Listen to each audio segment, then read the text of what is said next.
Why is it as soon as we hit record that he starts getting choppy? Yeah, he's getting Me? choppy. Yeah. Is it any better, or are you freaking serious? No. Tell me you're shitting me. You can't hear me at all, can you? We We can can hear hear you, you. but it's It's just very disoriented and choppy. choppy and Yeah. you sound like you're Son of a underwater. bitch. What the hell? Oh, Josh. Fucking stuff. What? Now I'm gone, aren't I? Hey, Josh. Oh my god. I can't tell if someone's screwing with me or not. Josh. I Hey, can't Josh. tell if he is or not, because I can't This see is him. gonna be You know? horrible. Hey, Josh. God damn it! Stop. This is like the opening. Hey, man, you should probably get out of the water, This is man. this is like the opening of Last Jedi when Poe is dicking around Hux. Son of a bitch. All right, is it What? really still that bad? All right, since someone's He giving said me something actual about like feedback, it's like Poe trying to call Hux. I got the joke. I got it. No, I get the joke. okay. I'll Can wait. you hear me? Yep. Okay. Okay. Oh, there went Josh. Andy, I couldn't tell if you were trying to do a bit or like if you were just No, I was just trying to get him to be like, what? And I'd be like, get out of water.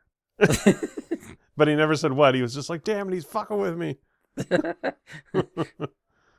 Which I was trying to, but he wouldn't. So it just kept it just kept going. It was just like You ruined my sort of- joke. Yeah, it just kept going. I don't know. It was weird.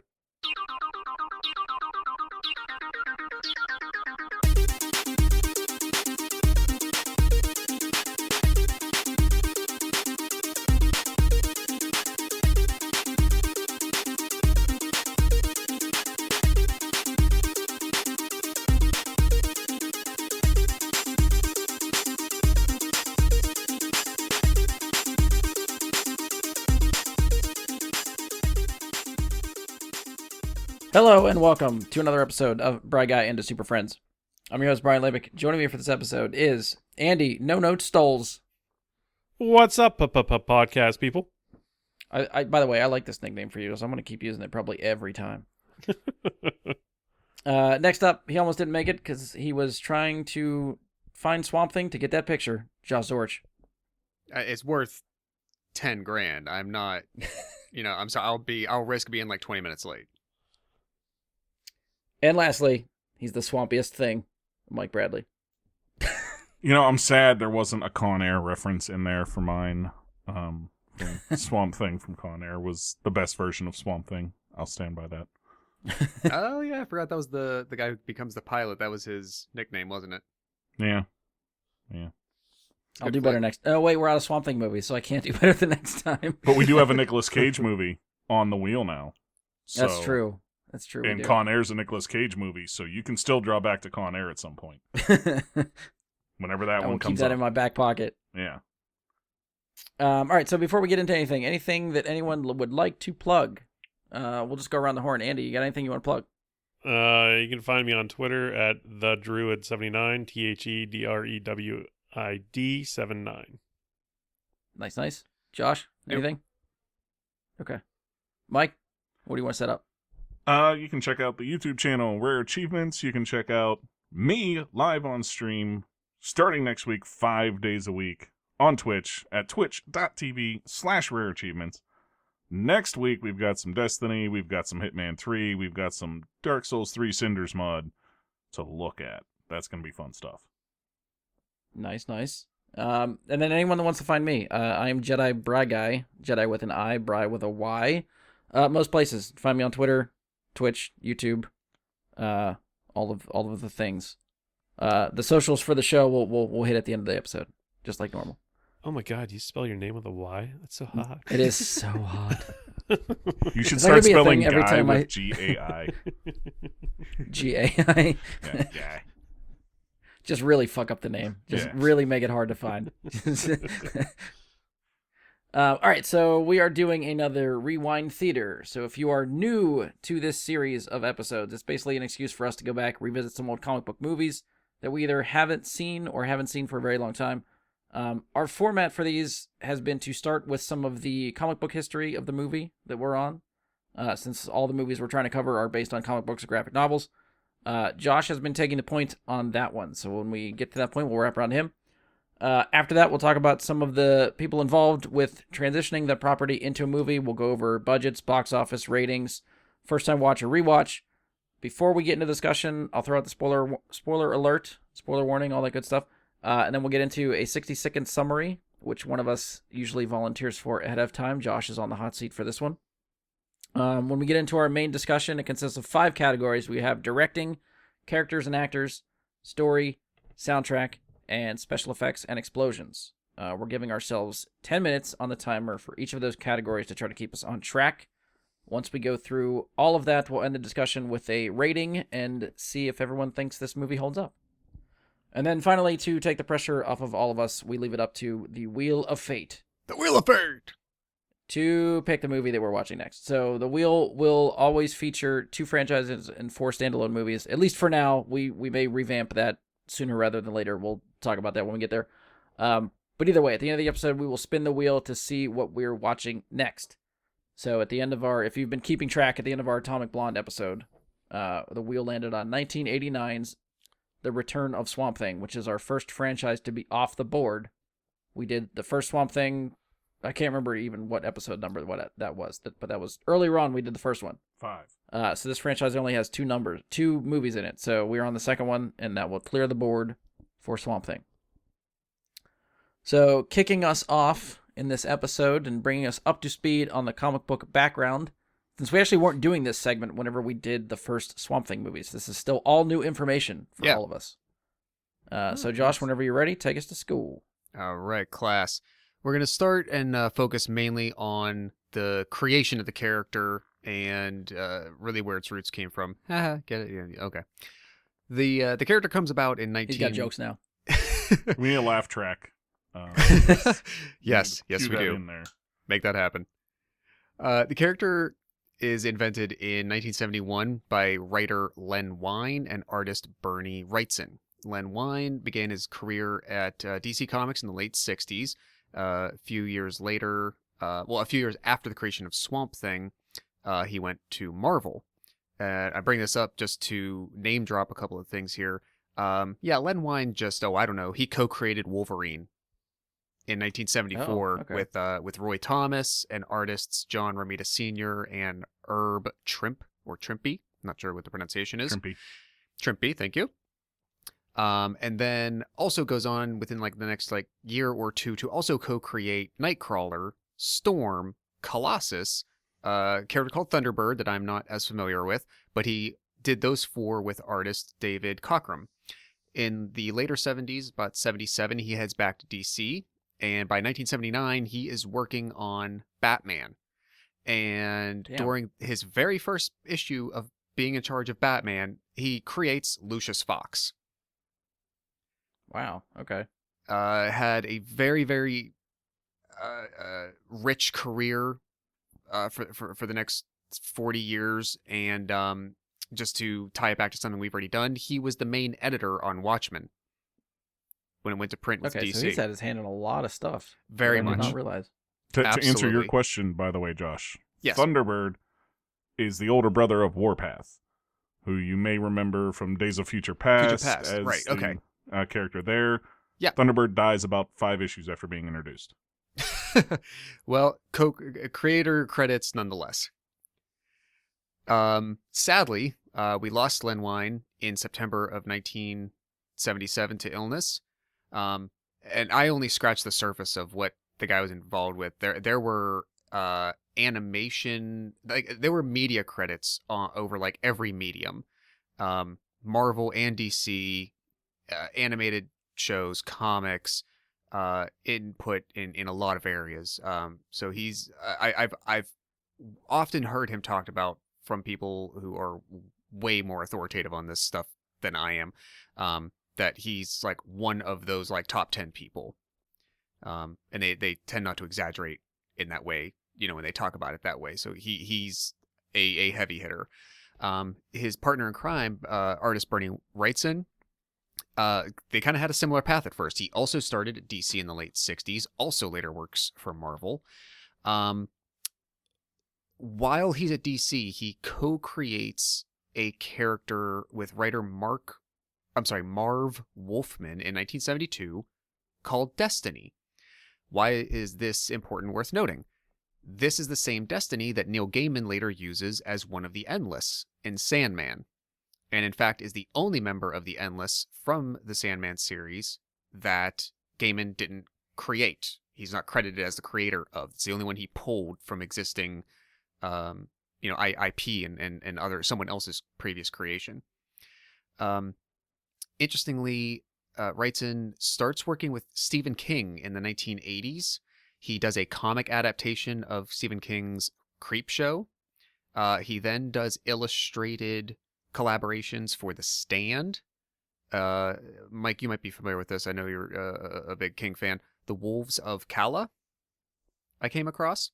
And whatever I'm not sure if there's a subtitle to this, but the 5th entry in the Dark Tower series, he collaborated with King on that as well. This will perk everybody up. He also, through the 80s and then the 90s, early 2000s, became a concept artist for film, in addition to all these other things. So he starts dabbling. His first one of note that I came across, he did concept art for Ghostbusters. Oh, nice. Yes. He is also found in the credits of The Faculty, that like teenage horror movie from the late 90s with Usher. Jon Stewart and many others.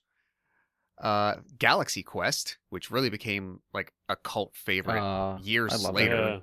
Yeah, that's a good one. Yeah. I think that the 2002, the first Sam Raimi Spider-Man, goes back to some Stephen King properties. He works on The Mist, which I think was around like 2004, 2005-ish. Land of the Dead from Romero. And then Serenity with Whedon and company.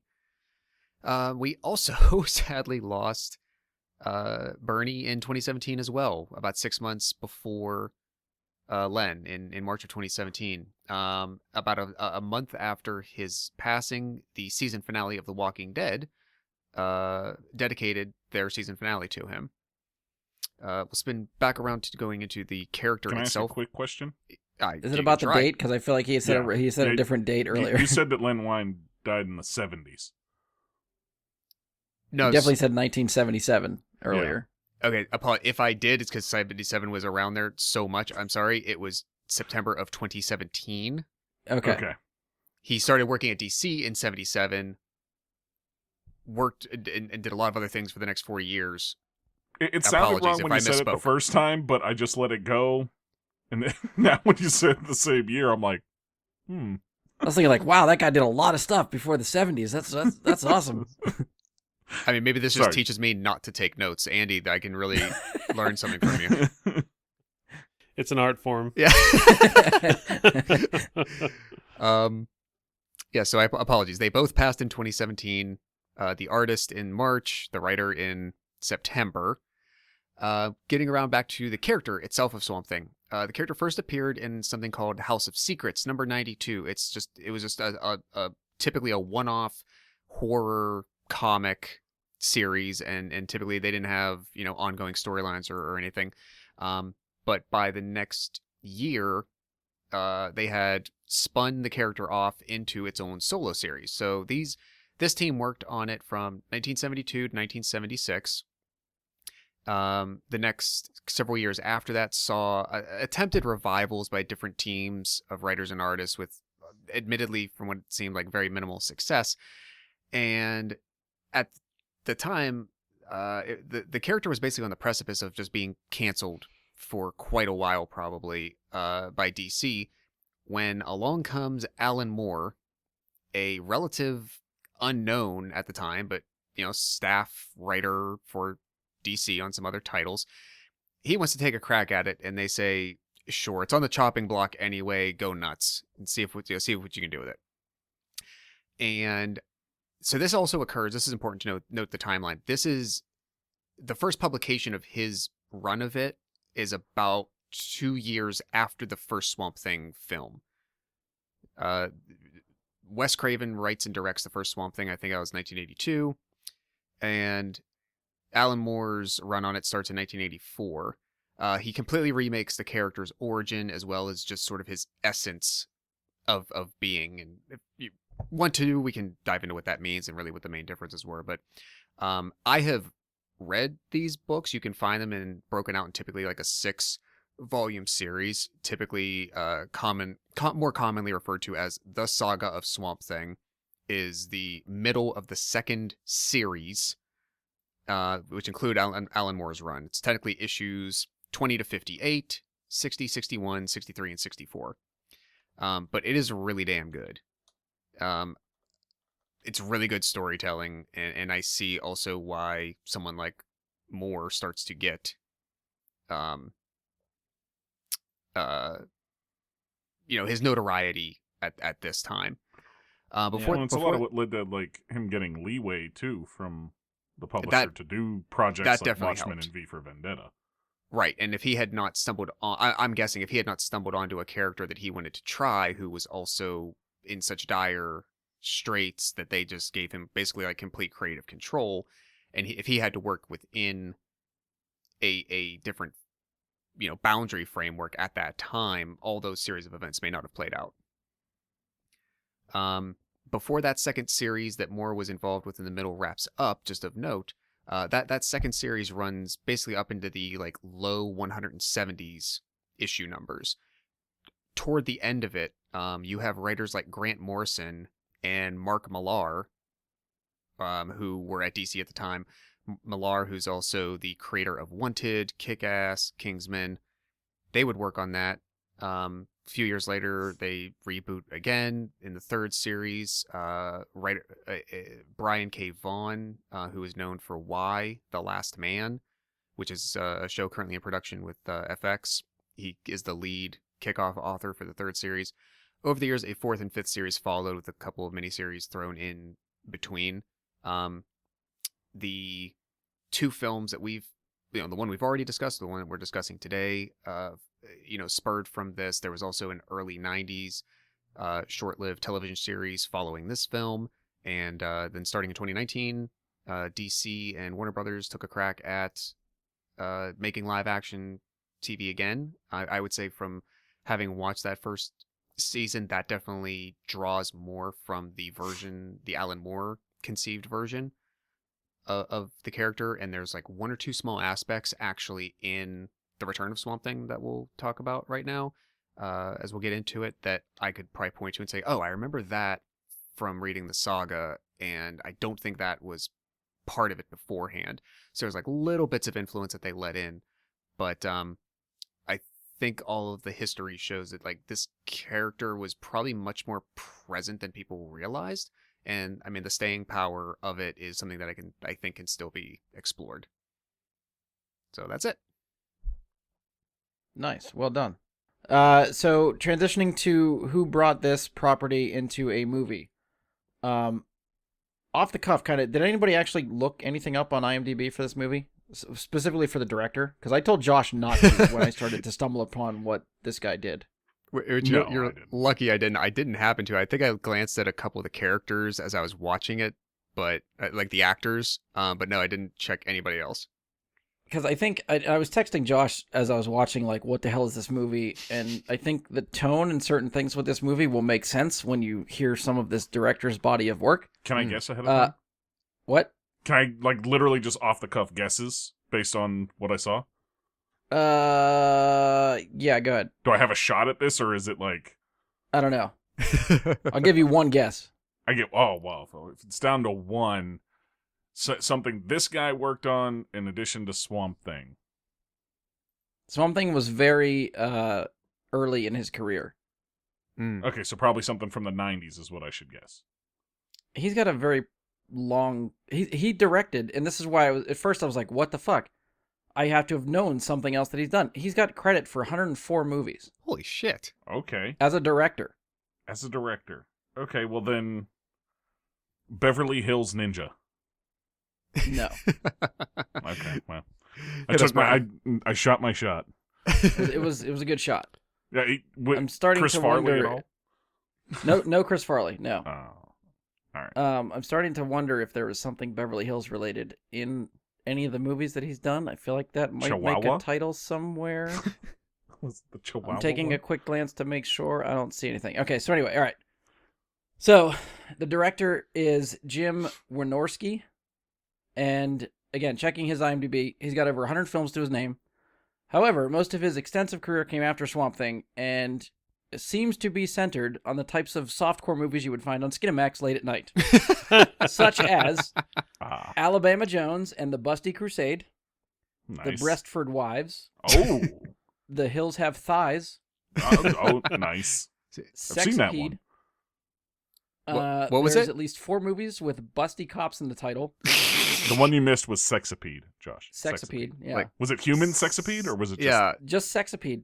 Did that come out I'm- before, after, in the same time frame? Was it a parody on Human Centipede? I'm kind of... Sexapede was 2014, Definitely could have been. so Yep. I was assuming Human Centipede-ish. Okay. There's at least 4 movies with the Bear Wench Project in the title. Nice. So he really and specialized he's in like, the currently- parody market. Currently in post-production on Bigfoot or Bust, which I'm assuming is still in line with the rest of these movies. So I wonder if, legitimately, not even just making like a stupid man joke, the one actress who was like co-head of security and like butted heads with the other guy, she was a playmate. That was in She her was Penthouse bio. Pet. Yeah, like that. She Yeah, came like from the porn world. So I wonder, like, who knows? Like maybe they struck up like a professional relationship. I don't know if there's any thing later on between them, but she's like, maybe that was getting insight or anything. Discussions with her made him realize, I could go that direction.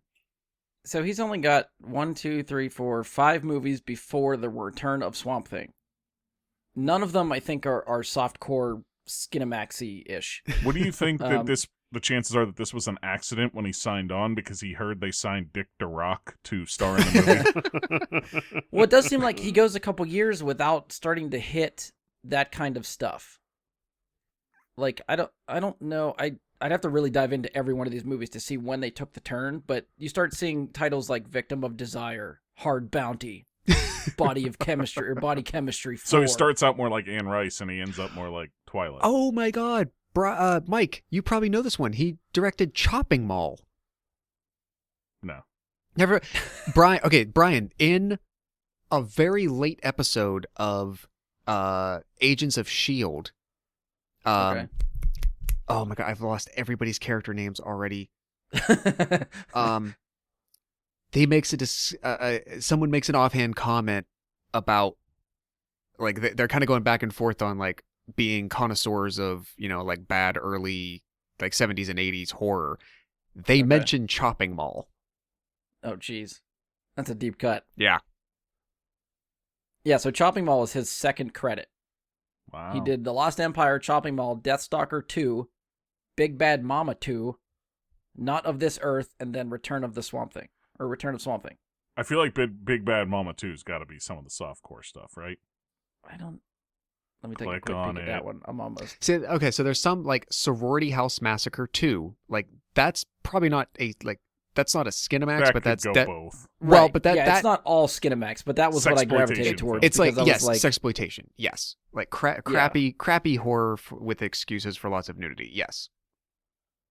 I mean, it seems like mid-90s, late 90s is when he makes the turn into that and just starts leaning really hard into a lot of those movies. Oh, You just wow. said that. So. I did. Yeah. Oh, there's Cleavage Field, Josh. There you go. Instead of Cloverfield. Yeah. I want to That's actually kind kinda of clever. Cleavage Field. It's like a meadow. You prance in it, right? Oh, Or I'm sure that's how that is it works. like a big Yes, cleavage exactly. monster that destroys a city? I don't know. I'll You're gonna have to report watch back. and tell us. Yeah, It's a whole bunch of yeah. shaky cans. Oh, I hate it already. found I don't footage. care how many boobs are in that movie. I hate it. They put a couple of GoPros on a couple of busty ladies and just had them start running.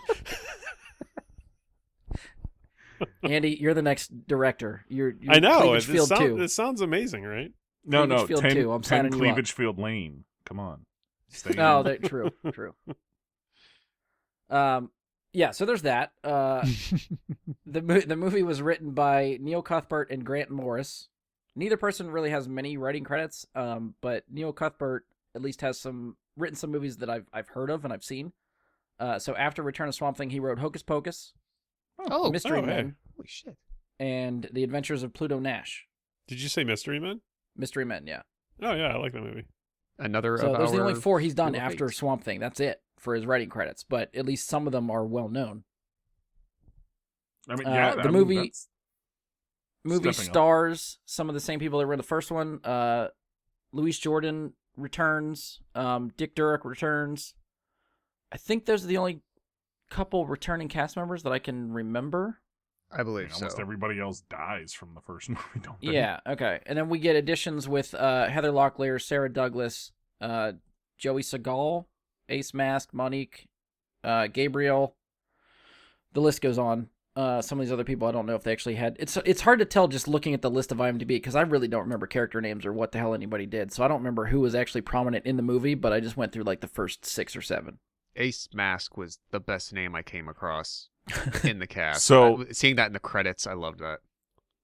Joey Segal, by the way, whether you know it or not, is the brother of Katie Segal, better known as Peg Bundy. Bundy. Yeah, Ah. okay.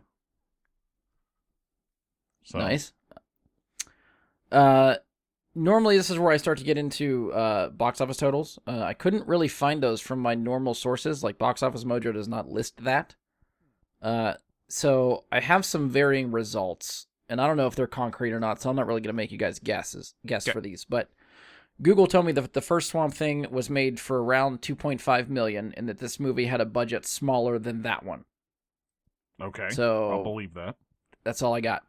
As far as worldwide box office Mojo listed, all they had was listed was the domestic total, which was 193,000. Wikipedia lists the total box office as 275,000. Okay. So it did not make a lot of money. Do we know, was this a straight to VHS sort of movie? I tried to find that somewhere, but I couldn't find anything concrete. I mean, I feel like the fact that it has box office totals, it might not be, but I don't know. I don't know if that's like it went to DVD first and then, or home video first, and then just played in theaters after that, just as like a Yeah. B movie thing, That's possible. and that's why it doesn't have a lot of credit. Little Like, theaters you know- picking it up and playing like a, Right. Right. Swamp Thing double, double feature. feature. Yeah. Yeah, one of those. As far as ratings for Rotten Tomatoes and Metacritic, we'll talk about these now, and then we'll revisit them when it comes to our own ratings. So Rotten Tomatoes right now has it with a critic rating as 44%, audience rating 28%. Metacritic has a Metascore of 39 and a user score of 6.5. Yeah, 6.5. Mike's looking at me with that. Wait, that out of score. 10 or out of 100? Out of 10, yeah. User Okay. score is 6.5 out of 10. How many people reviewed it? Does it say that that's like 3 reviews? I don't know if they have a aggregate Like- number, like a total number of reviewers on that. I didn't look that hard at it, to be honest. So going around the horn for everybody. Andy, first watch or rewatch for Return of Swamp Definitely Thing? a first watch. First watch. Mike. You know, I don't remember seeing it, but I feel like when I was a kid, I was like forced to sit through this against my will at some point. You know, one of those things that I was like begging my dad to turn off at some point and he didn't. But I don't, like, I feel like I had seen scenes from this before, Okay. but I can't recall like specifics. So sure, first, but Okay. maybe not. Josh, first or rewatch? First. Okay. Yeah, this is the first time for me too. I haven't seen. It was the first time for Swamp Thing for me too. I haven't seen any of these movies before, so this was a treat. All right, so it's that time of the show when we're gonna get to our discussion portion. Since we'll be covering everything that is in the movie, I'm going to throw out the spoiler alert now. So if you have not seen The Return of Swamp Thing and don't want spoiled for a 23-year-old movie, pause this now, come back to us after you watch the film. Or if you'd rather just listen to us talk about a movie you still haven't seen, then feel free, listen on. We will be here. Either way, last call for spoiler warning. Wee-oo, spoiler! Wee-oo, spoiler! You know, something like that.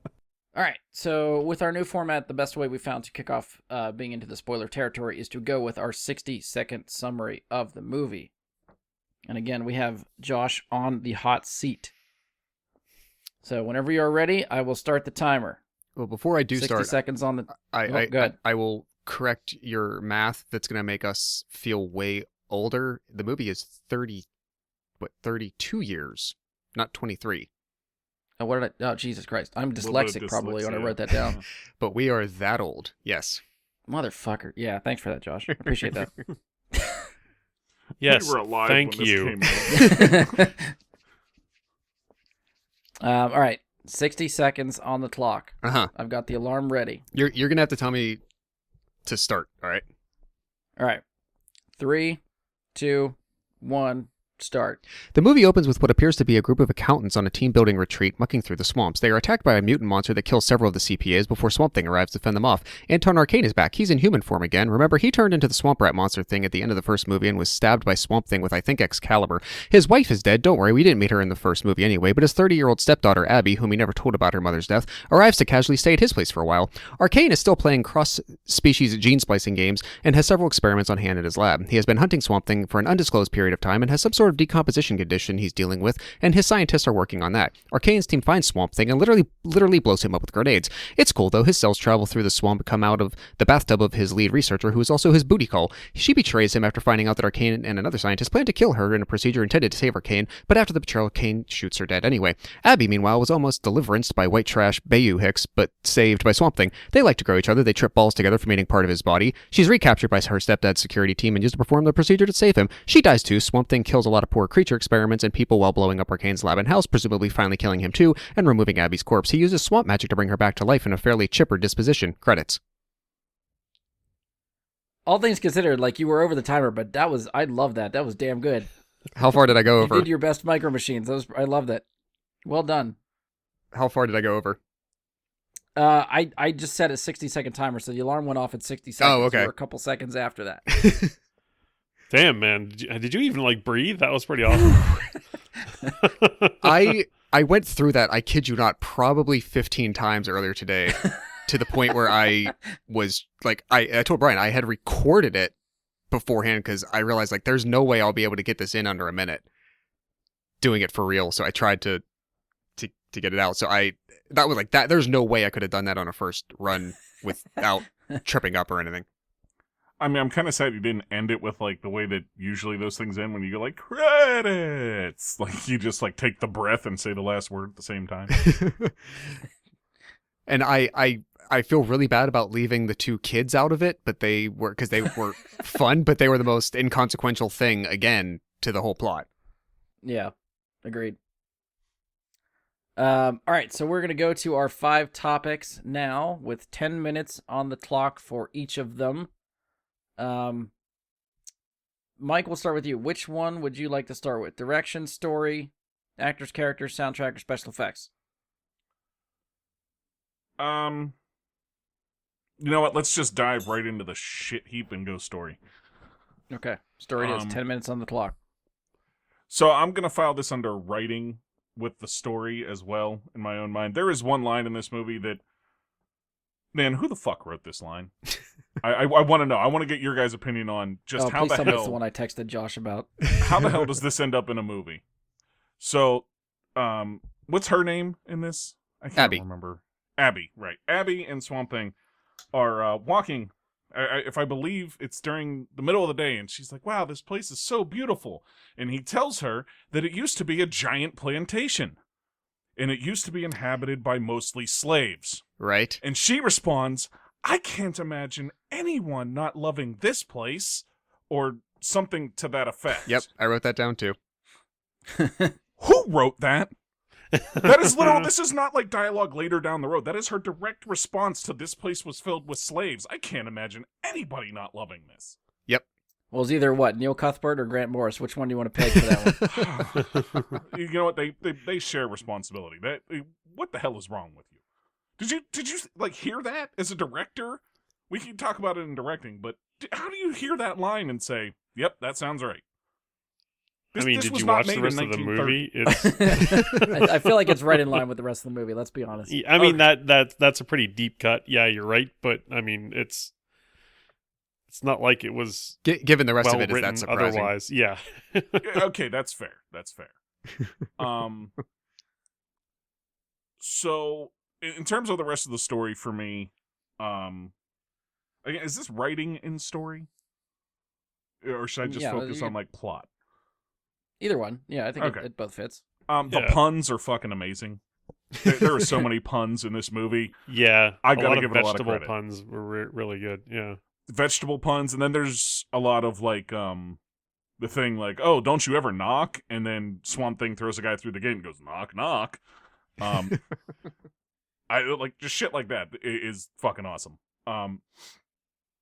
So the rest of it, in terms of the story, it felt pointless. The basic plot just felt like it was meandering and going nowhere the entire time. None of it mattered. None of it felt important.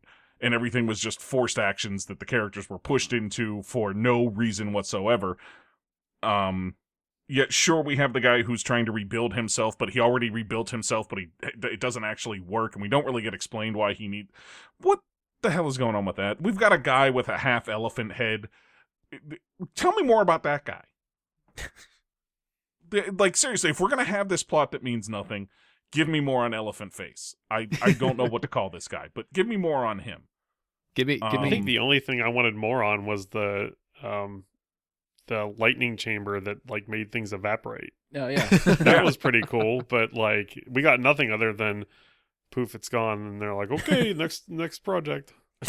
Well, wait, didn't the other It's their guy? garbage disposal for failed experiments. So, like, I wrote a note at the beginning of the movie that said, like, oh, we're going to see somebody die in this later that matters. Like, somebody that's a real character is going to either be threatened with this or die in that thing when they first showed it. And then, what's the inhaler guy that goes in there, right? Yeah, the male scientist. Yeah. Yeah, eventually. Yeah, later. After- yeah, it after comes he out with get- like after the he gets- Brainiac yeah. head later.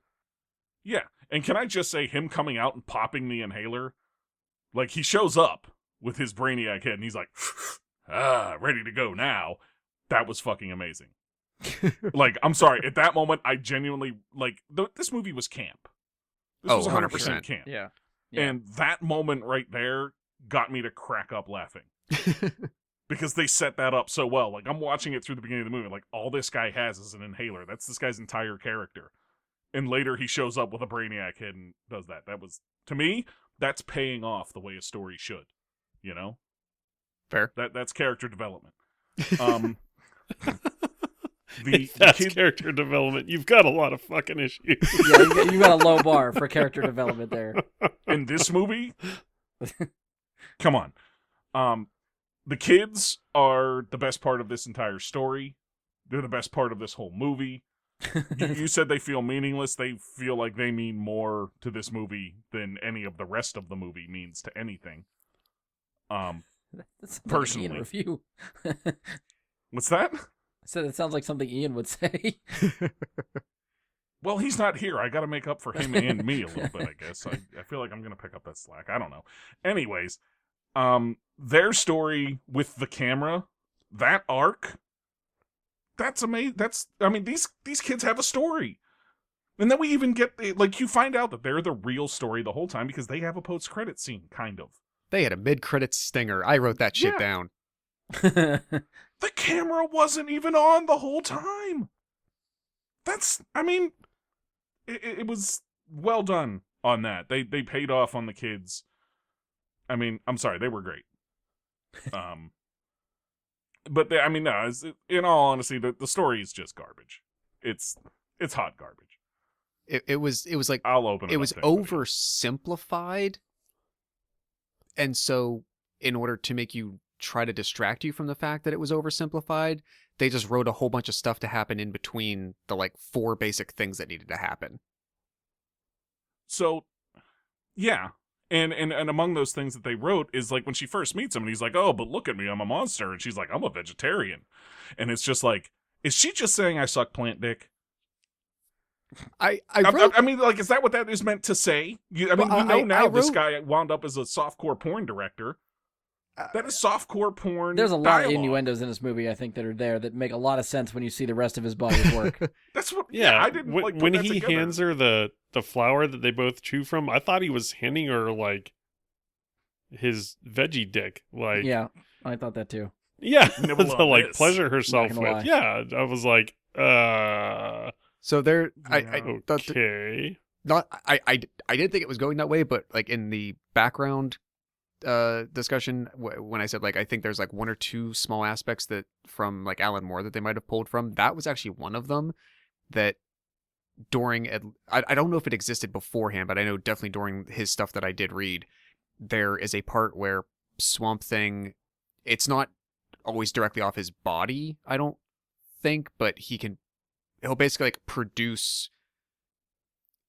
he'll produce things that originate from his body that he might like plant for a short period of time, and then he will give them to her, and as it like her ingesting them connects her to him in the green, the like just ethereal network of earth and plant life and whatnot. It's a psychotropic drug. Yeah, and that actually kind of. I mean, she basically hallucinates having sex with him, right? That's the sort of the gist that I got of it. See, the way I took it In that was depiction, yes, he makes but her high, and she sees him as a man, while he's really not. But that's what she's seeing. Yeah. And it really happens. that's how I took it. Okay. So But at least he, borrowing Swamp that idea, I Cosby's think, her. might have come from the books. 2 minutes don't- on the clock. I want to get Andy in here. Go. Andy, Yeah, what do you yeah, got go ahead. for story? What story?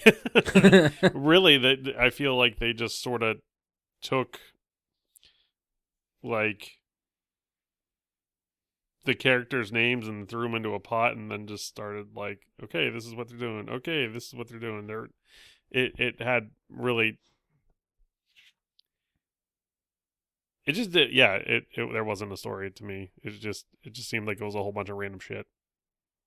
Yeah, I feel like there was numerous times where like you think it's getting ready to set up the next scene and then just steamrolls into the next scene. Like when I think Abby and Swamp Thing are somewhere in the jungle and he's like, okay, bye, I'll see you later. And then he literally just turns around and she gets abducted right there in front of him. And it's like, what the fuck just happened? I mean, that pretty much happened in the first movie, kind of. He walked away from Alice like for 20 Is that just feet. the MO for Swamp Thing movies? Like, we're just going to make sure everyone's abducted right in front of them every time? Like, we're going to eliminate the part where we have to find her, or we think, there's just not enough time in the movie to draw this out. So let's just make it happen right here, right now. Apparently. Am I forgetting? I could have sworn Arcane turned into the rat monster thing in the first one and was nearly, if not killed. Yeah, I'm Well, pretty sure. He says in this one that he managed to bring himself back with something to do with his wife's DNA or something. Yeah, there's like some shitty, like barely you notice it throwaway line that the one scientist says about it, but I just want to make sure I was not wrong about that. No, you're not No, wrong. that's what I And remember too. No, They, that they made need Swamp Thing's DNA to make it work properly or some shit.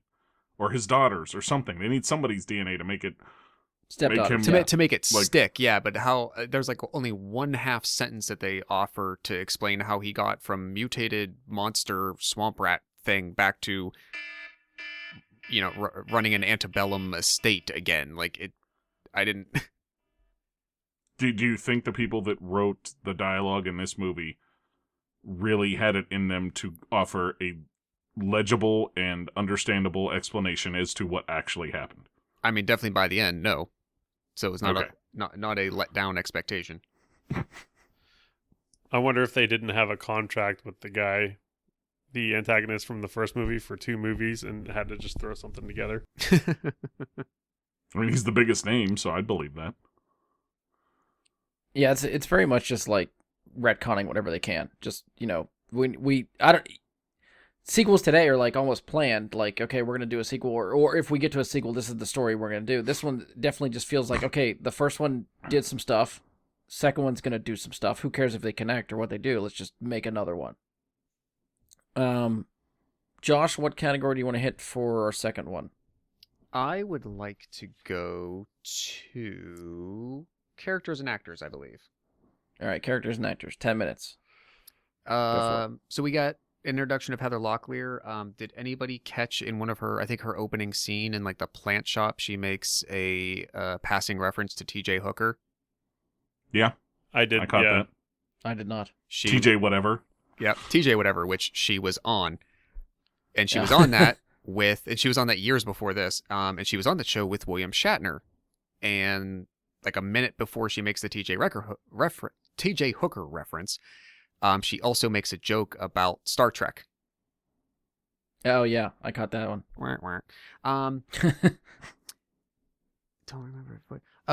This kind of makes sense. I don't think that the voice of Swamp Thing fit well with Swamp Thing this time.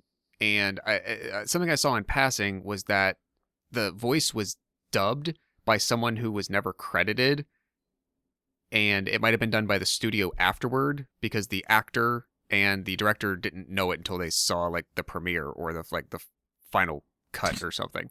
But it just stood out to me immediately that just the presence that they were trying to convey by Swamp Thing, that voice was not doing it. I don't know if it's just like a thing with older movies, but this one specifically, I almost felt like every single person was ADR'd.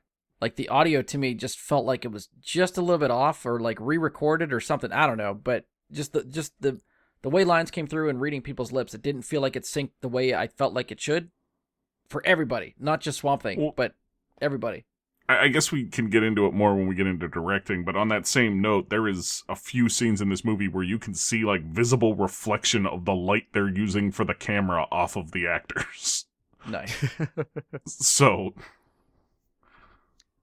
you know what? I'll just skip to the really just my favorite part again. Let's talk about it. Omar and Daryl. They're no Jude, but holy damn, let's bring them back around more. They were great. That's the two hit guys in the swamp. No, No, the kids. Oh, okay. I I thought they were pretty pointless personally. Oh, they were, but to me, their interaction and the way that they delivered dialogue with each other felt more naturally delivered to me than any of the adults. Okay. fair. Just the way they conversed. And I think Daryl was the pudgy white kid. I think. Yeah. Immediately when I heard him talking, I could not stop thinking about the stocky, like, fat kid from Shrek 2 or 3. Do the roar. Do the roar. Yes. Yeah, there are. See, for me, I couldn't not relate to him or relate him to the kid from Bad Santa. Oh, yes. Okay. Yeah. I can't remember that kid's name in that, like Thurman Merman or something like that. Yeah. But for me, like those two specifically, every time like they interacted with Swamp Thing and he gave them like the hey thumbs up thing, in my head the A-Team theme song played right when he did the thumbs up. Like that's the end of this segment of the movie, kids. Yeah, and you expect it to like still screen and credits start to roll and like, all right, we'll see you next week. And knowing's half the battle. Yeah. Yeah. Honestly, I will say this. This was going to sound weird. I didn't actually find Heather Locklear's acting in the context and what she was given to do. I didn't find it that bad. I agree. Like within every scene, I was like, okay, I believe her. I buy what she's saying. What she's saying is dumb in the context of everything that's happening here. But her acting was pretty well done. Yeah, I think she came across pretty charismatic. Yes. For, as far as I know, being an early role for her. And I'm with Especially you. I in think film. the writing was just fucking terrible. Like, Yeah. What she was saying was pointless and stupid, but she said it well. Yes. Like, I don't know how to describe it other than that. But Yeah. yeah, I'm on board with that. I agree. Yeah, she was making lemonade out of the lemons. yeah. There you go. Put that on the poster. Please come see the movie. Heather Locklear We makes make lemonade out of our lemons. watched The that movie. only other actor call out that I'll make real quick is that Sarah Douglas, who plays Dr. Zorel, the booty call, is previously she already had a DC movie history. She was one of the three what were their characters' names? The three criminals who were put into the Phantom Zone in Superman. Oh. Yeah, okay. So yeah, in the Christopher Reeves, she's in Superman 1 and 2, which both occurred well before this, many years before this, and then she had a one episode appearance in 2018 on Supergirl on CW. Oh, nice. Okay. They do a good job of kind of tying those knots back together. So I probably saw her in the show, but just didn't realize it was her. Yep. Andy, characters and actors, what do you think? No one really stood out to me in this movie, honestly. No. I'm trying to think. Oh, the one security guy, I guess. Gunn. Like the main Merc guy? Yeah. I don't know if he was supposed to, but he's just sort of like annoyed the piss out of me the whole movie. Did you say annoying you? Oh yeah. I think that's intentional. I think that was his intended character arc. Again with the arcs. Like I think Mike and Josh got a kick out of the kids. I got a kick out of that guy. That Jason Segel was Gunn, the Merc guy. I found him hilarious. I think he was, once you start figuring out the tone and that this movie's not supposed to really make sense or just lean into the campy and weird, that he fits right at home with all that stuff, and I was fine with that. I got more laughs out of him and probably secondly the kids, but I felt like the kids just could have been cut out completely, so I wasn't really worrying about them. But between those two things made me at least laugh watching the movie. Okay. I did like when he rushed back in for his big finale with a chainsaw, only to have it disarmed immediately and then killed like the next movement. They do the fake out where you think he's first. Swamp Thing throws a grenade at him, which I'm like, where the fuck did Swamp Thing get a grenade? And then he blows him up in the truck, and I'm like, oh, he's dead. And then he just shows back up, only to be killed by a grenade again. Yep. I was like, this is great. Like, this is so stupid. But it's no great. doubt this time, because they were tucked into his pants. Yeah. It was more than one grenade, wasn't it? Wasn't it like two? I don't know, but that was the point where he was just like, oh, shit, and tries to run away and just blows up. I think Swamp Thing put a grenade on him, but I think he had other grenades on him as well. Yeah, he was already, strapped. So, yeah. Andy, anything else? Louise Jordan or whatever. I don't Yeah. know. He's sleazy. I don't know. I don't know what a better way to put it, but it just like he just. Was that good or bad? I mean, did that work for the character for you? I think it worked for the character, but I'm now associating that guy with like a sleazy role, so he's like typecast in my head now.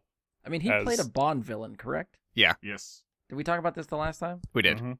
Because I don't know, I don't think I felt it as much in the first movie, but this one I definitely did. Just felt that Bond villain persona from this. Yeah, because like the scenes, what the scenes needed to achieve wasn't nearly as much. Like I hate to say it, the story beats I think in the first movie, because you also had an origin story of creating, like meeting Alec Holland and the accident Right. and him discovering himself, etc. Like there were less story beats, there were less things to explain and to have happen. So yeah, he like really I think leans into like the malevolence Yeah. of his scene time. So do the monsters count as like characters? Sure. If you want to, sure, yeah. You Yeah. got a What minute the on fuck clock, was so what do you that? got? What the fuck was that weird suckerfish fucking thing? Where the hell, they never even you explained mean where the Lab fuck Coat that came Cthulhu? from. Huh? Quote, failed experiment. That's all we get. No, they called it a leech at some point. Yeah. They referred to it as a half leech, half man. I referred to it as Lab Coat Cthulhu. That's my first when I thought. saw it. Was Cthulhu? Yeah. I think it looked more like an octopus monster of some kind, but they refer to it as the leech, the leech monster that escaped. Oh, did they actually make mention of it? Yeah. Okay. Yeah, they said something about something made its way out through the swamp or something. Okay, Like that. so yeah, I must not have cut. I didn't pay close attention there, I guess. But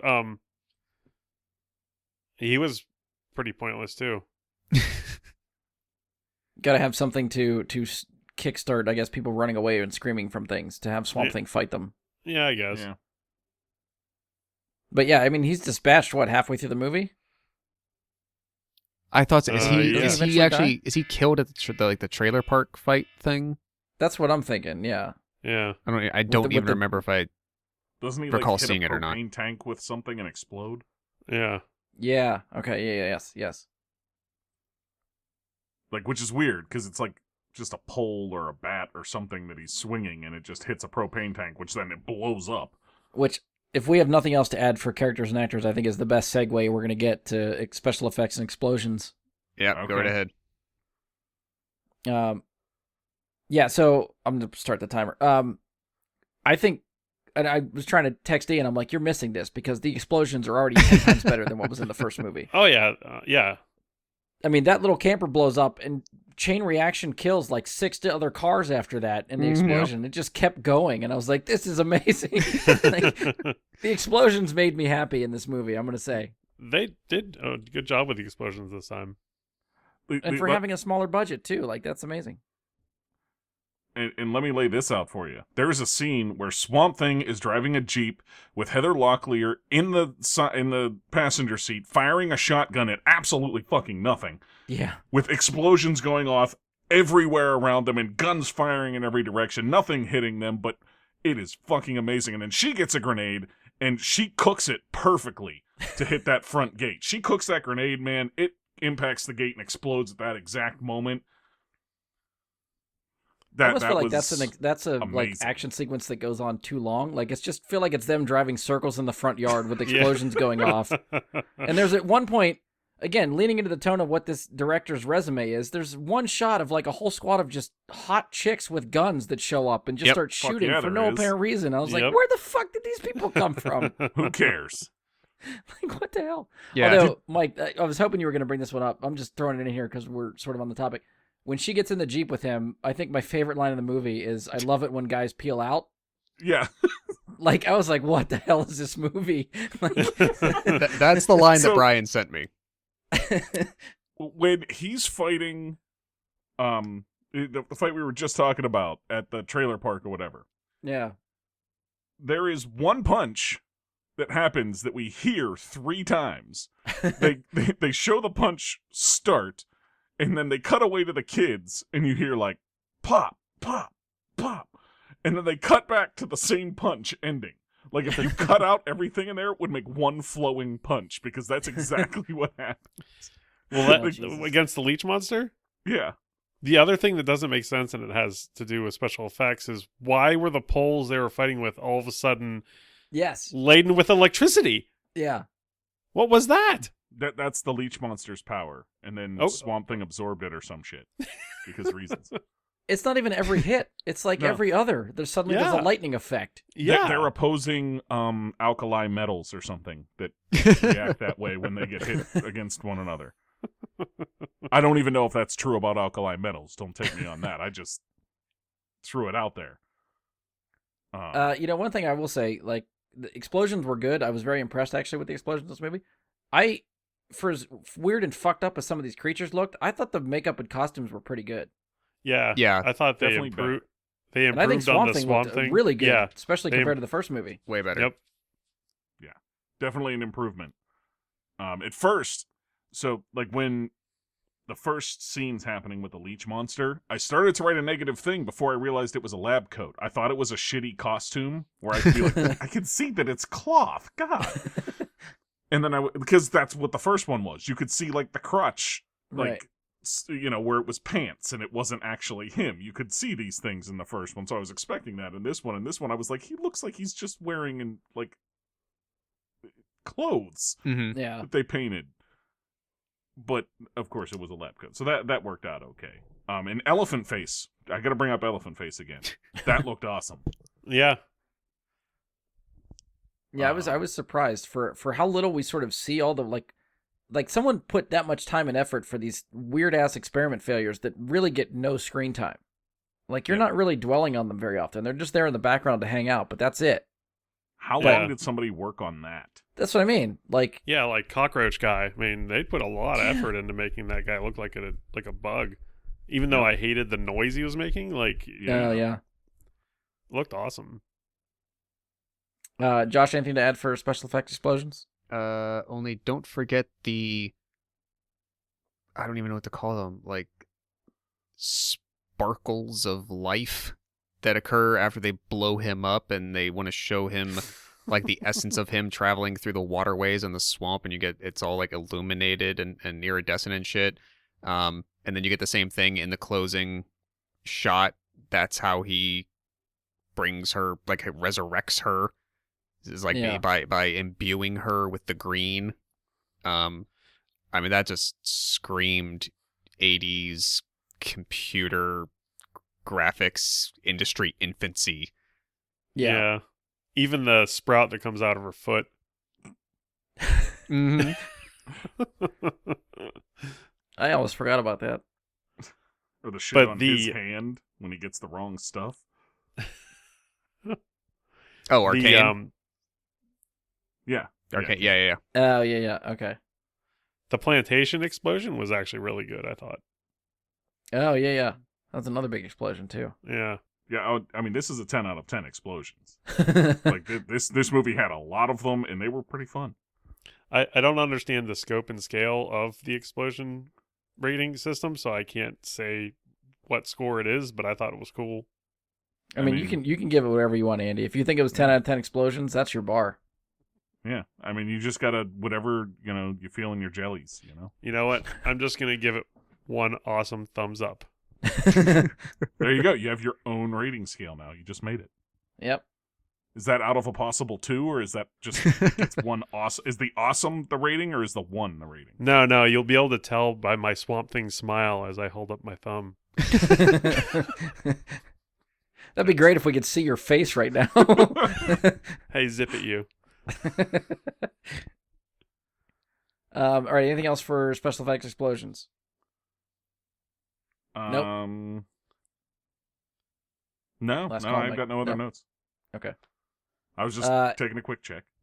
Andy, we got soundtrack and directing still on the board. What do you want to hit? I'm going to go with soundtrack All right. because 10 I minutes on the actually... Oh, did you start it? Yep. Go ahead.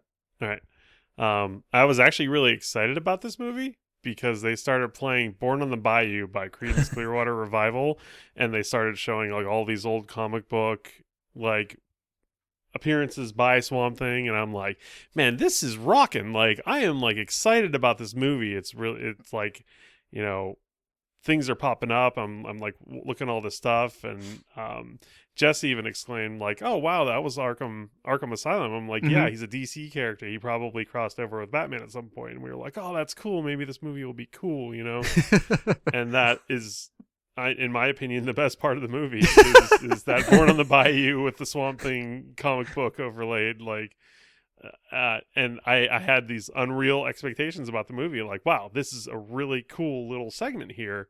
And then I cannot tell you what the rest of the soundtrack sounded like. I think that's the only licensed song, right? That was the only one they Yeah. used that was I licensed. think they used it twice. Yeah. Yeah. But yeah, I opening and can't- closing credits. I can't recall any like themes or anything necessarily. So I feel like I noticed something popping up every time Swamp Thing shows up to be a hero.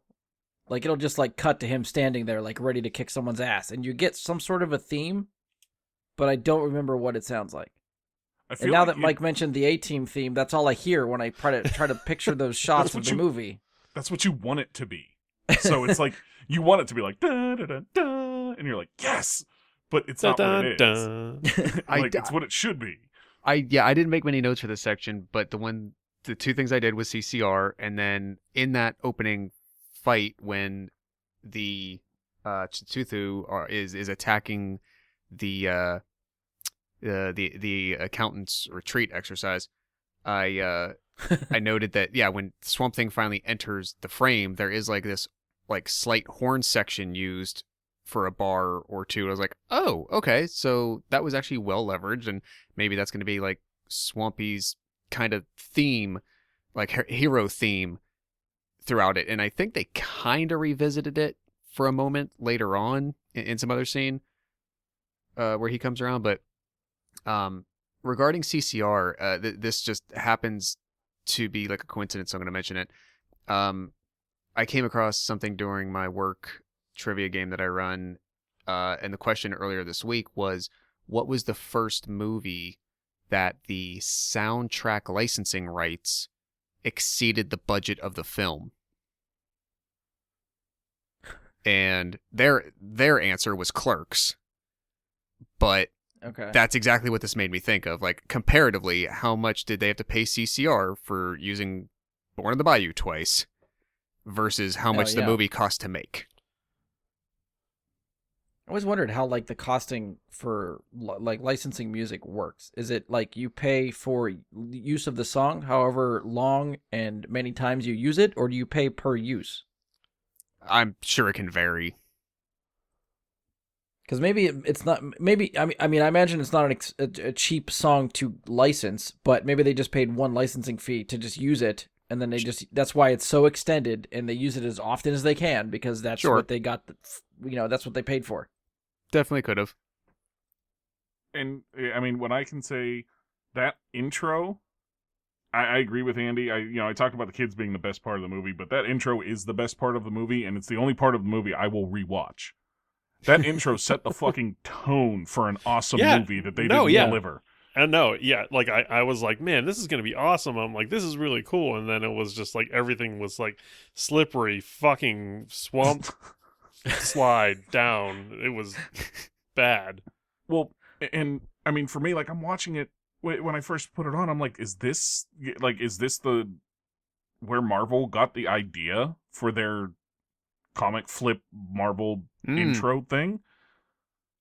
Because this is probably the first time somebody put actual comic book art directly into a real movie.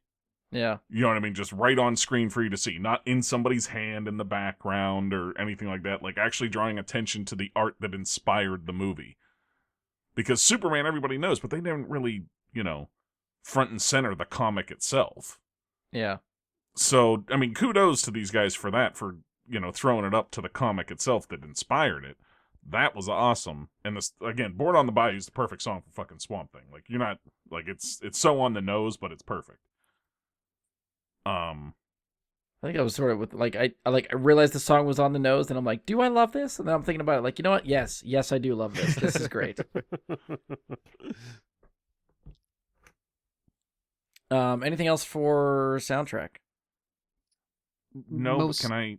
I was saying, go ahead. real quickly, Soundtrack, mostly otherwise forgettable. I feel like it probably had a lot of just action TV and like 80s action TV and movies type score throughout, and the more actiony scenes and whatnot, but otherwise quite mostly forgettable.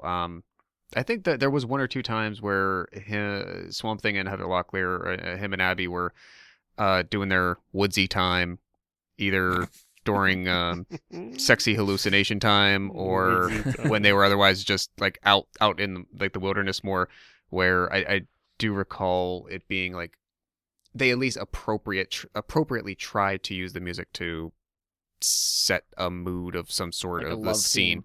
A little bit more like, lighter, a little bit more Yeah. ethereal feeling. I definitely think they attempted some sort of heroic Swamp Thing theme, and I think it's. I feel like I was conscious of it showing up at least 2 or 3 times. I don't remember exactly when, but I know it's like when he swoops in to try to save the kids, I think it's there, and like when he swoops in to try to save Abby a couple times, it's there. But again, I just don't remember how it went to be like, oh yeah, that's the theme when I hear it.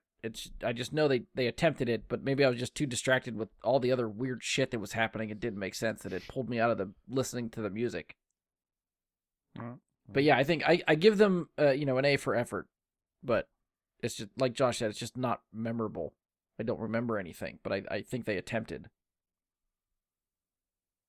So the one thing I did have that I wanted to give you is something I meant to mention with special effects and explosions that'll give you a good like turn into directing.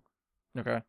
And this is just a question of why every director during what seemed like the entirety of the 70s and 80s felt like every swamp in every place on every part of the earth was always steaming like a witch's cauldron. And this is no exception, to the point where it's like they just dumped a shit ton of dry ice in wherever the hell they were and just let it steam. And it's like, I've been to actual swamps, they don't steam. That's not a thing. Unless it's like a really cool morning leading into a hot day, there's no steam.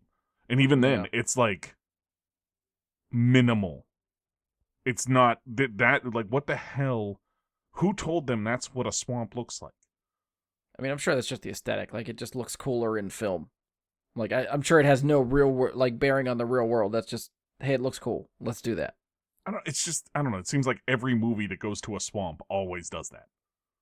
Well, I think even specifically this one, I don't think they're going for really like screen accurate stuff. I don't think they give. Oh shit. no, I just know it's like a trope of the time. Like anytime Yeah, you would be yeah, anywhere yeah. near a swamp, you would have that thing, and I'm just like, no, why is that a thing? But sorry. All right, go so for directing, since it's the last one, who wants to kick off directing? Any volunteers? I'll you go pick. for it since nobody else said it. All right, Mike. Good. There's some cool shots. We just talked about the intro. The intro does like a swirled shot out into a swirling green goop in the lab. That was kind of cool. It was a cool little like transition that they did where like, you know, the end of the intro, you know what I'm talking about here? Do you remember this? Yeah, because it was sort of dizzying. Yeah. And they do several cuts like that in the movie. I can't recall any other specific examples, but they do it a few times. The intro, yeah, good, all that. Lots and lots of objectified women was a note that I made. Yes. But given this guy's future in the softcore porn industry, that makes sense now. It's still not okay, but it makes sense as to what was going on. I mean, other terms of directing, I don't know, man. Just like, I mean, you could write like it honestly as an intentional campy B movie kind of thing. It's really not that terribly done Yeah. in terms of that. I'll agree. Yeah, I think I'll agree with that. I think when you understand the tone of what this movie is going for, you look at this director's body of work, I think a lot of that makes sense. And the fact that it makes sense and, like, you know, works the way you would expect it to, looking at what this guy has done. You're like, yep, okay, if he's going to make a Swamp Thing movie, this is what I would expect it to look like. And that's pretty much what it was. Yeah. I mean, he also has a thing with feet. Like a Tarantino kind of thing with feet. Several times we see like chase sequences, people like running after one another, and we're seeing more shots of their feet than we are of like their faces and their Mhm. upper body. Yep. Oh yeah. That was kind of weird.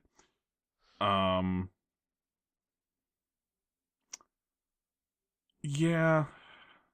I let me thought see. the Go ahead. flashback to his origin story was kind of unnecessary. Agreed. Yeah. I'm surprised. I don't know. I they mean, I did it kind of in like the that they middle showed it. of the movie. Like I figured it would have been a prologue of sorts, if at Yeah, all. I agree. It probably would have worked better there, just to give you like like last time on Swamp Thing, and then you do that. But you know, just the fact that instead of just monologuing his origin to her, I kind of like that they tried to visualize a little bit and be like, "Oh, remember when this happened?" So it sort of happened over his narration. That I don't know. That kind of worked for me actually. They did that, but And then they didn't actually like tell you what Swamp Thing has been doing since. Yes.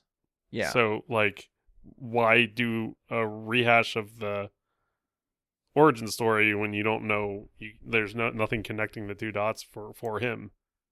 I will agree. Given the two, whether like fill in the gaps between these two movies or re-explain your origin again, I would rather fill in the gaps between the two movies and know what the hell was going on. I agree with that. Yeah. Yeah. But one of the other notes I have about a dumb thing at the end, whatever happens. I can't remember exactly what causes the overload in something that has a self-destruct sequence on this building. Why does everything have a self-destruct sequence? I don't know.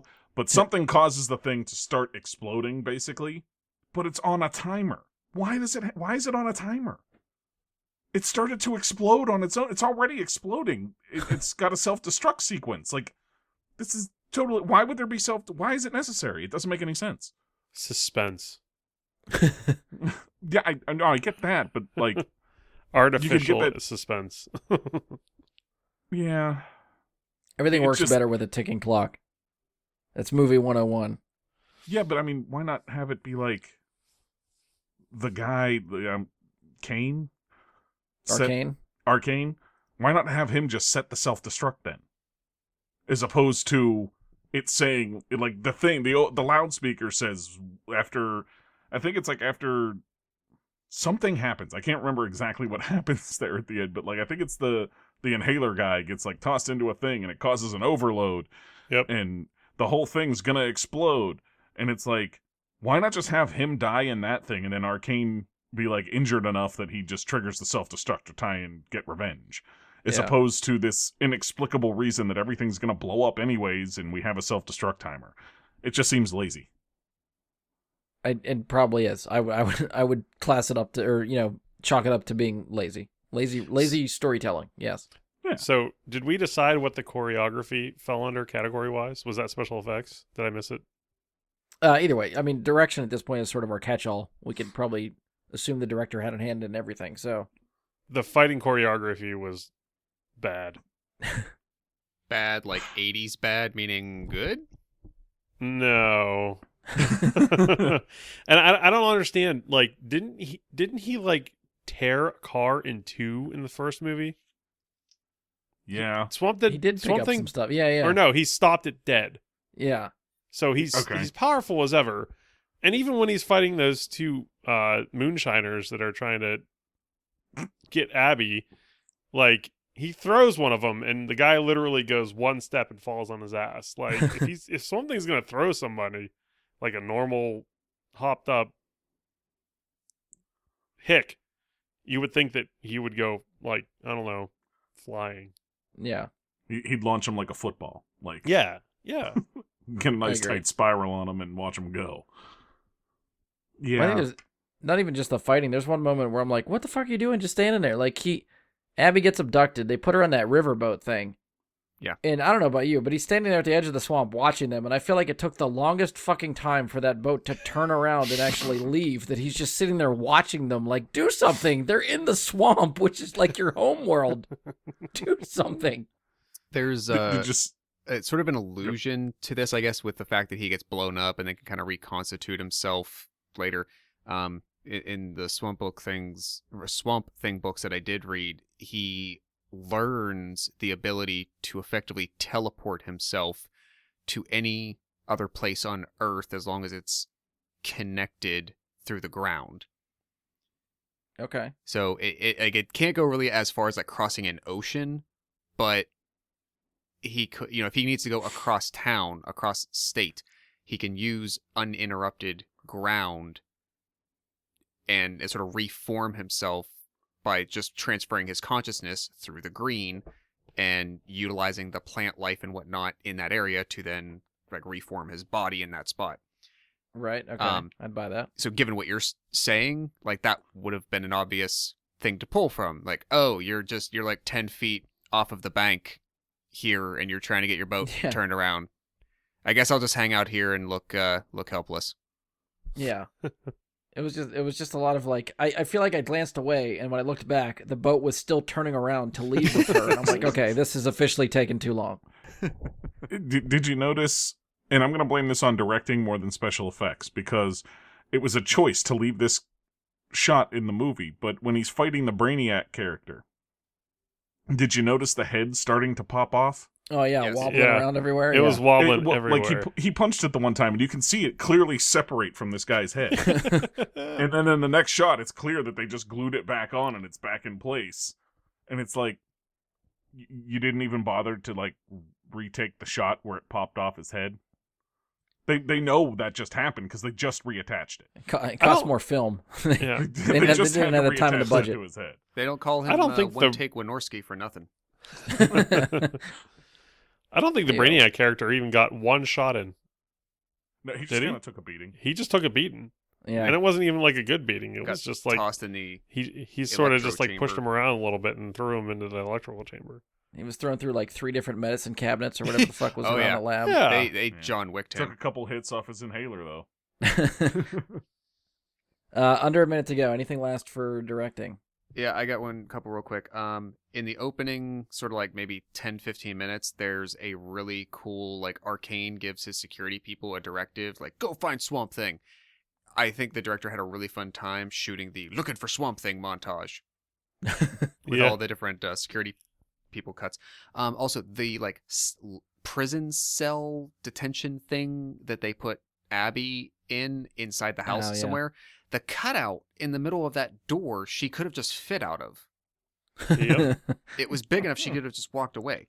I did like the lab production design because they never showed you a liquid that wasn't in a glass container that wasn't bubbling. And if it's bubbling, you know it's science. You know, there was a question about the lab I had.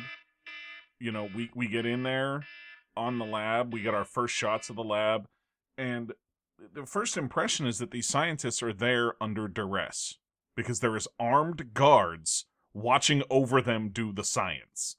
But they all seem to be perfectly fine with it and in on it. Oh yeah, very At which very happy point to I be was doing like, what they're doing. so why are the guys with guns there watching them do the science?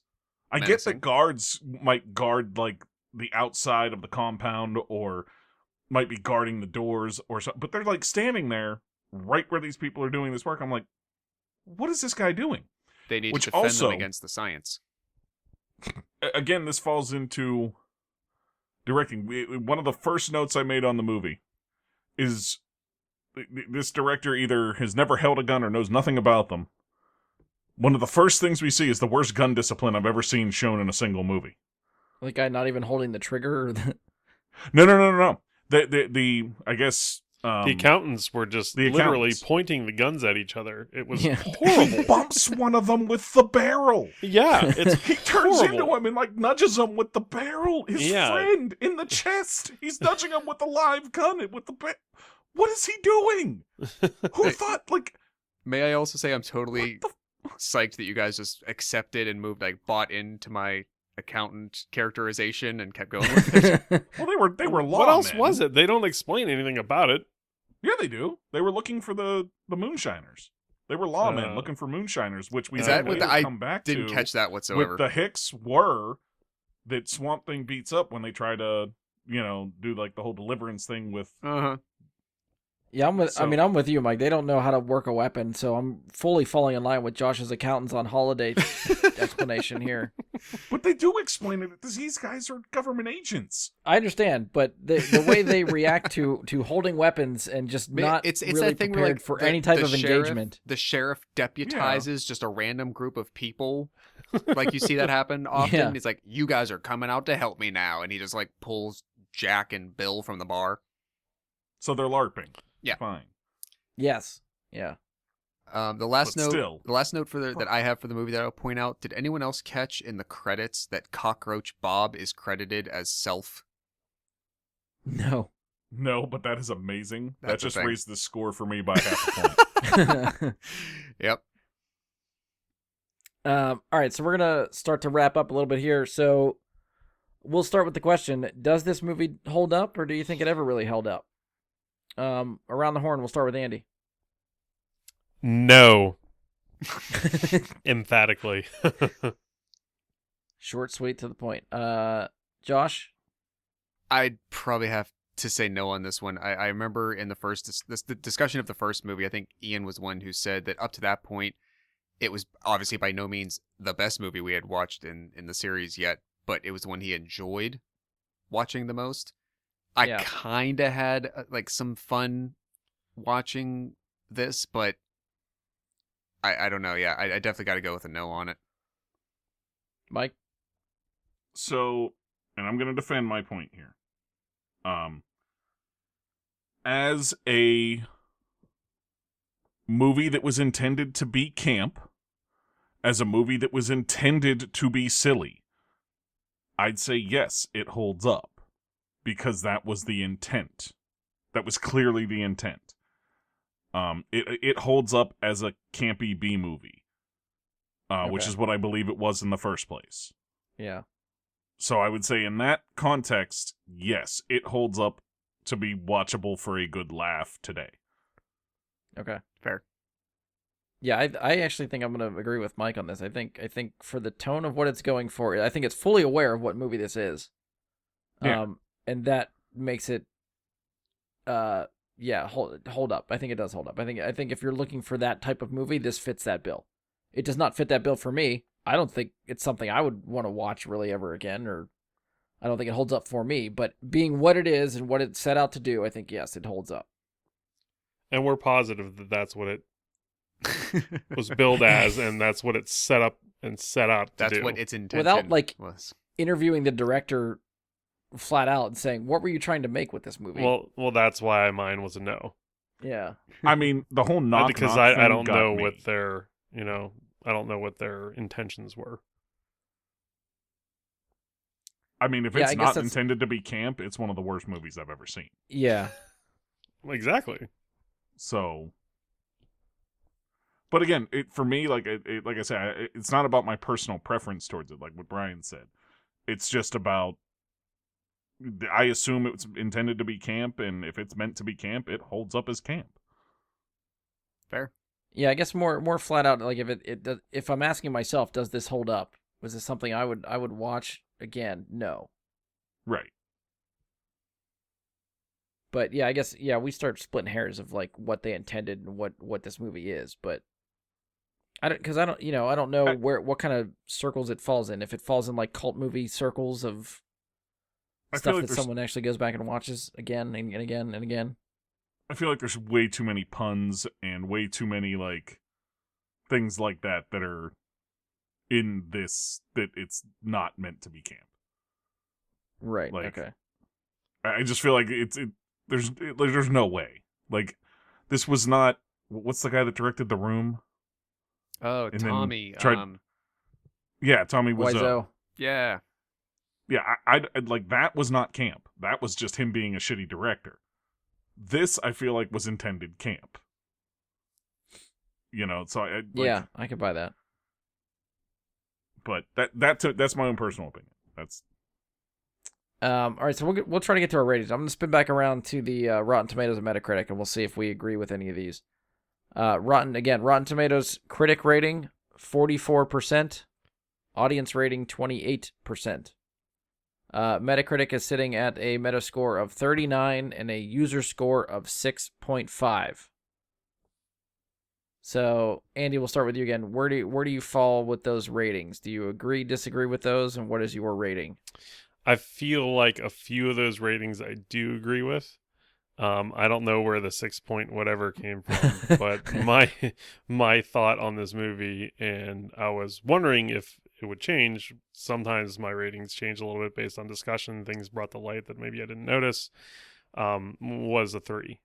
So I think that 28% and 39% is pretty similar to what my own rating is. So you're going 3 out of 10 for Return of Swamp Thing? Yes. Okay. Josh, you want to go next? Do you agree with the Rotten Tomatoes Metacritic, and what is your rating? I would echo a lot of how Andy characterized things. And we're at a disadvantage now since our data master is not here to remind us of things, so I don't recall what I gave the first movie. But yeah, I'd probably have to give this I'll give it a 3.5. 3.5? Okay. Mike? Well, as I said earlier, it did get an extra half a point for the Cockroach Bob thing, and I'm going to stick by that. And my honest opinion, when I thought about how to score this movie, is I enjoyed this better than the first one. Okay. So I'm going to give it higher than the first one, which I gave a 2.5. So I'm going to give this a 2.75, but then it gets the extra half a point for Cockroach Bob. So 3.25.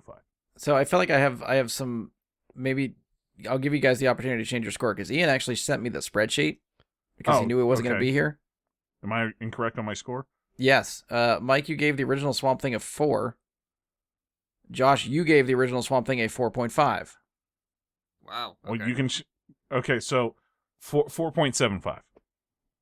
So Mike's We'll give going it a 4.25 plus the 0.5 for Cockroach Bob. 4.75 for Mike. So, Josh, you gave this one a 3.5 off the first bat. You gave the original 4.5. Do you want to amend any of your scores here? Well, the score for this one, 4.5 is locked.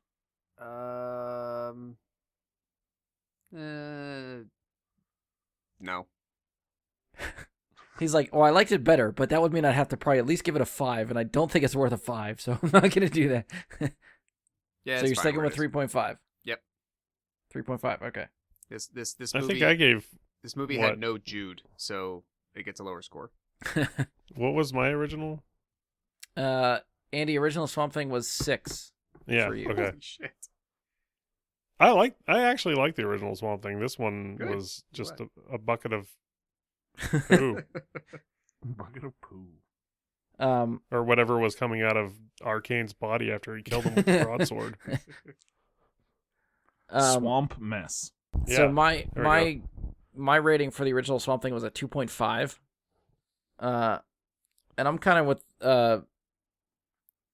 Mike and Josh on this one. I think I did enjoy this one more, not because it's a better movie, but I just felt the viewing experience more enjoyable. Like there was more stuff that I laughed out that I was like, okay, I get this joke. I get what they're doing here. The puns and stuff like that. Like just the over the top stupid nature of this movie is just fun to laugh at and sort of make fun of. So I enjoyed my viewing experience better.